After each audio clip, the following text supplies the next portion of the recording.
The Mandalorian Season 3, Episode 3, Chapter 19, The Covert just dropped, and I've gotta say right off the bat, this is one of my all-time favourite episodes of Mando. The cloning subplot has always been one of my favourite parts of the show, ever since Season 1. Everything to do with Pershing and Gideon, the experiments, and what will eventually lead to Snoke. That to me is one of the most fascinating aspects of the series, and this episode delivered. As a massive fan of the Andor show, this episode was very reminiscent of that series, in terms of pacing, the dialogue, the build-up of suspense, rather than just pure action. And speaking of Andor, Coruscant looked just as amazing as it did in that show, much more reminiscent of Revenge of the Sith, instead of the awful way it was portrayed in Obi-Wan Kenobi. And I love the callbacks to the prequel trilogy. We saw the Opera House, which is where Palpatine told Anakin about the pursuit of immortality, the dark side secrets, the famous Darth Plagueis the Wise speech. The dark side of the Force is a pathway to many abilities some consider to be unnatural.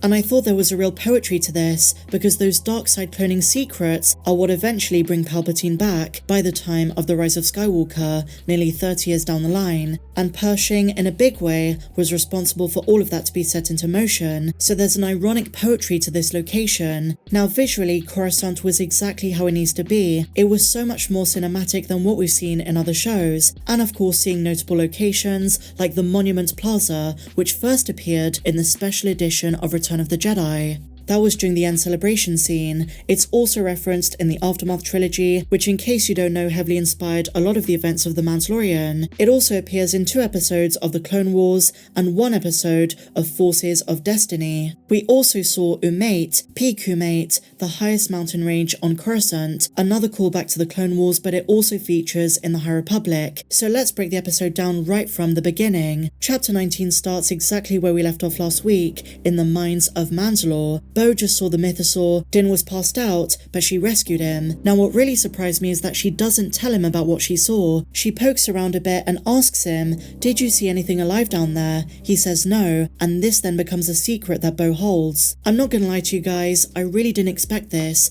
I thought she was gonna tell him straight away, but we have to wonder why she's keeping this a secret. Is it because she wants to tame it later on and doesn't want a challenger? Din gets a sample of the living waters, and they go back to Bo's gauntlet. Din requests that Bo bring him and Grogu back to his starfighter, and then they'll be on their way. Bo says that she would invite him for a feast on Kalevala, but she assumes his helmet is staying on. Din replies, "This is the way," and interestingly enough, Bo says it too. I didn't expect this either. But the biggest surprise of all is Grogu tries saying it as well. He babbles something very throaty that's trying to come out as words. It was definitely him trying to say "this is the way." I think those are going to be his first words. He's heard his dad say it so many times in the past. It's the mantra of the tribe, and Din says it almost every single episode.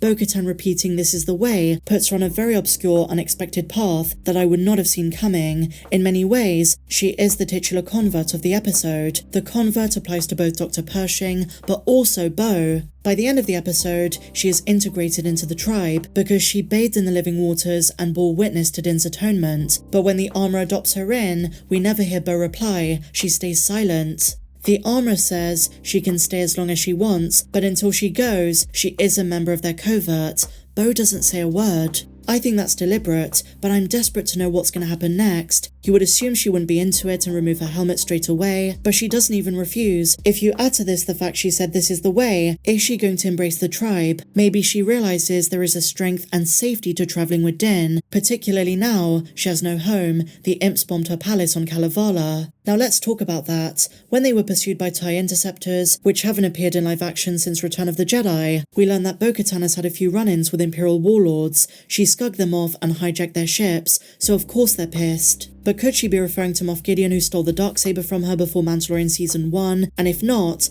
I'd love to learn who else aside from Gideon she's had a run-in with. Now Bo-Katan says there are too many interceptors for a warlord, which is why I reckon this was the first sign of Grand Admiral Thrawn. I could be overthinking it, but you never know. Making Star Wars did say that the build-up to Thrawn would be in small increments, little signs along the way. And we don't return to Bo and Din until the end of the episode. Now look, while I say it could be Thrawn, it makes more logical sense that this was Moff Gideon. Word is that he's escaped prison, and to get revenge on Bo-Katan and Din, he'd pursue them and bomb Kalevala. The number of interceptors could just show he does have a strong military. So now, let's go to Coruscant. As I say, the Opera House is beaming, Coruscant looks amazing, and I must say for Lee Isaac Chung's first ever Star Wars episode, he did such a great job. The same goes with Jon Favreau and Noah Clore, who wrote and produced this episode. So a lot has happened since the events of Season 2. Dr Pershing, and as we'll learn later, Moff Gideon's comms officer played by Katie O'Brien, who now has a name, Elia Kane, have defected to the New Republic. Also, we think she is a double agent. They were both sent to re-education camps known as the Reintegration Institute, where they're basically indoctrinated away from Imperial thinking and into New Republic loyalty. Now this, on top of other measures like we see later on, are to ensure compliance and allegiance, and it shows the New Republic and Empire were not too different, they're just as brutal as one another, just on different ends of the spectrum. We've always assumed that the rebels and the new government under Mon Mothma are the good guys,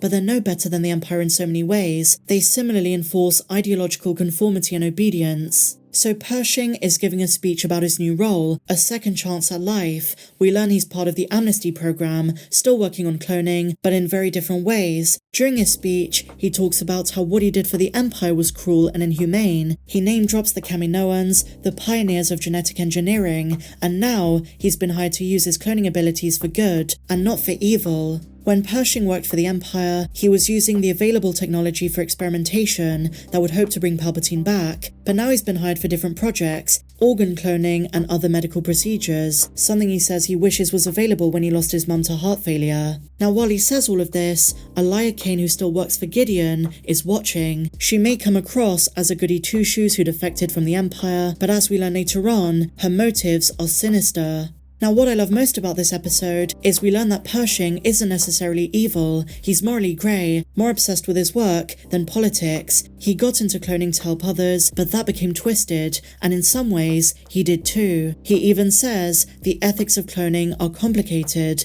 and what he really wants to work on is finishing what he started, something the New Republic would not allow. But Pershing thinks it could help them. Now a fun fact about the plaza scene is you can hear the March of the Resistance from the sequels in the background. The night of the Opera House speech, he returns to his apartment complex and talks with his co-workers. One resident asks what they miss the most about the old days on a human level, not in terms of what the Empire believed. Pershing answers, yellow travel biscuits. This is something so human, so mundane, but it does have importance later. So when he gets into bed and is basically listening to the Star Wars equivalent of Audible, teaching him all about the city, he gets a knock on the door. Elia sends him a box of those biscuits. She's manipulating him and trying to gain his trust. We later learn she needs to access some equipment to bring back to Gideon, and Pershing is just being used. The next day we see him at his workspace, and Pershing is clearly not feeling fulfilled. He thinks there is more he could be doing, if only he could further his research under the Empire. More unconventional and biological experiments. This, of course, is not permitted,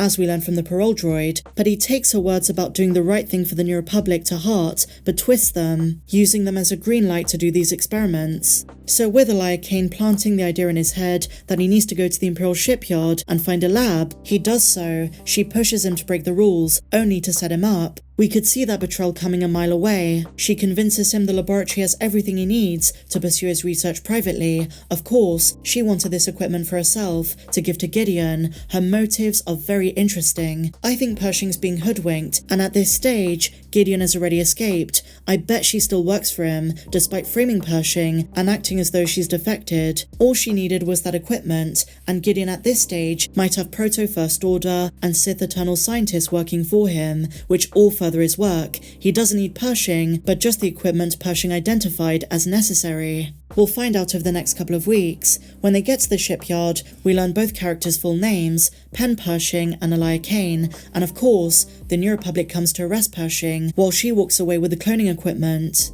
Now remember when I said the Empire and the New Republic are just as bad? The New Republic uses a mind flare on Pershing, basically wiping his mind, or as the calamari doctor puts it, feel relief. And when the New Republic supervisor leaves, Elia cranks it up all the way. This effect is going to be pretty scary on Pershing. Did it kill him? I don't think so, but it puts him firmly out the way, and probably makes him forget what Elia made him do. One thing I do find hilarious is that Pershing used the line "it was a trap" in front of him on calamari, a great callback to Admiral Akbar when he says it's a trap.